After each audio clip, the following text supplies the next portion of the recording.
सानन्दमानन् वने वसन्तं मानन्दकन्दं हतपातु वृन्दम् वाराणसीनाथ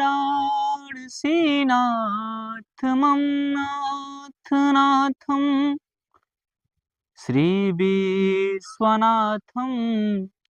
शरणं प्रपद्ये। तो शुक्रवार को भगवान शिव के चरणों में शीश झुकाते हुए आप सभी को जय राम जी की नमस्कार, आदाब, सत श्री अकाल। तो आज हम बात करेंगे मित्रों महंत यति नरसिंहानंद सरस्वती जी के बारे में। बार बार ये किसी न किसी बयान के चलते माहौल क्रिएट कर देते हैं और काफी ज्यादा परेशानियां जो है खड़ी हो जाती हैं लोगों के लिए।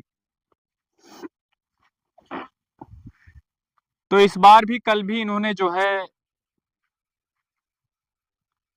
एक वक्तव्य दिया कि संभल जाइए अभी वरना देर हो जाएगी तो 2035 तक हिंदुस्तान पर मुस्लिम राज करेगा। 2035 में इनका कहने का मतलब है कि 2035 तक यहाँ का जो प्रधानमंत्री होगा वो मुस्लिम होगा। आखिर क्यों कहा? तो आइए हम जानते हैं क्यों बार बार ये इसी तरीके का बयान देते हैं और देश में एक अलग ही खलबली मच जाती है हिंदू मुस्लिम को लेकर। और अगर बन भी जाती है मुस्लिम प्रधानमंत्री, अगर मुस्लिम कास्ट का, मुस्लिम समाज का कोई व्यक्ति अगर प्रधानमंत्री बन जाता है तो क्या बिगड़ जाएगा या क्या हो जाएगा? आप भी कमेंट करके जरूर बताइए। जब हमारे भारत देश का जो है मुस्लिम समाज का व्यक्ति, मुस्लिम समुदाय का व्यक्ति राष्ट्रपति बन सकते हैं तो प्रधानमंत्री क्यों नहीं? और ऐसे महंतों को हम कहना चाहेंगे कि बार बार इन भाषणों से जो आप हिंदू मुस्लिम कराते रहते हैं पूरे देश भर में, ये कराने की कोई जरूरत नहीं है। जिसे जो करना होगा वो अवश्य करेगा। और कोई सो नहीं रहा है, सभी जाग रहे हैं। अगर सो भी रहे हैं तो उनके सोने का ये उचित समय है, इसीलिए सो रहे हैं, वरना जाग ही रहे होते हैं। तो उन्होंने कहा महाकुंभ का समय चल रहा है, लगभग आज से पहले 10 दिन का सफर पूरा हुआ और 10 करोड़ से ज्यादा श्रद्धालु आ चुके महाकुंभ में।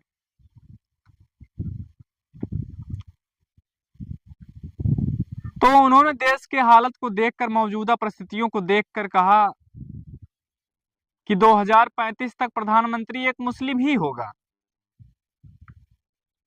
अगर आप ही एक बच्चा पैदा करते हैं तो समाज के लिए वो बच्चा काफी नहीं है।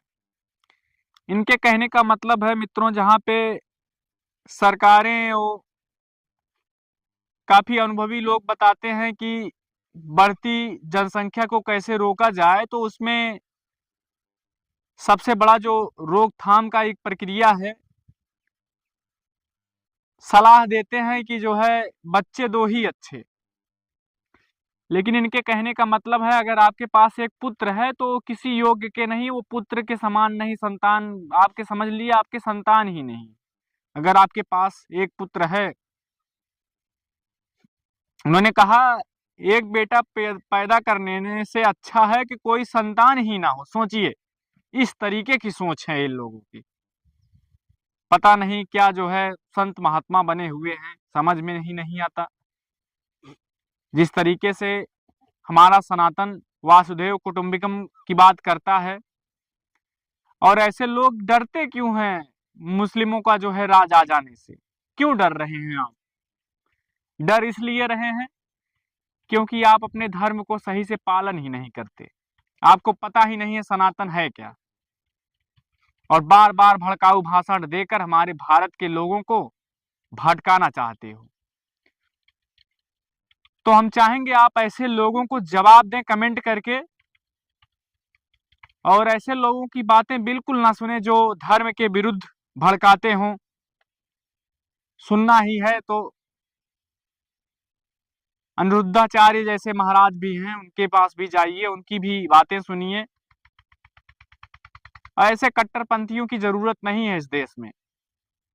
इनका एक अलग समाज है।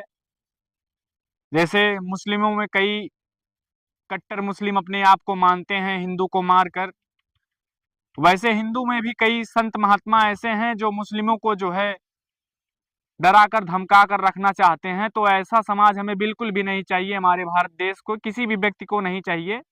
और जो मांगता है ऐसा, उसके साथ आप करिए, और एक स्टेज पे बोल के इस तरीके के स्टेटमेंट दे देना अच्छी बात नहीं है। तो आप क्या कहना चाहेंगे इस पे कमेंट करके जरूर से जरूर बताएं। बहुत बहुत धन्यवाद। जय हिंद, जय भारत, जय राम जी की।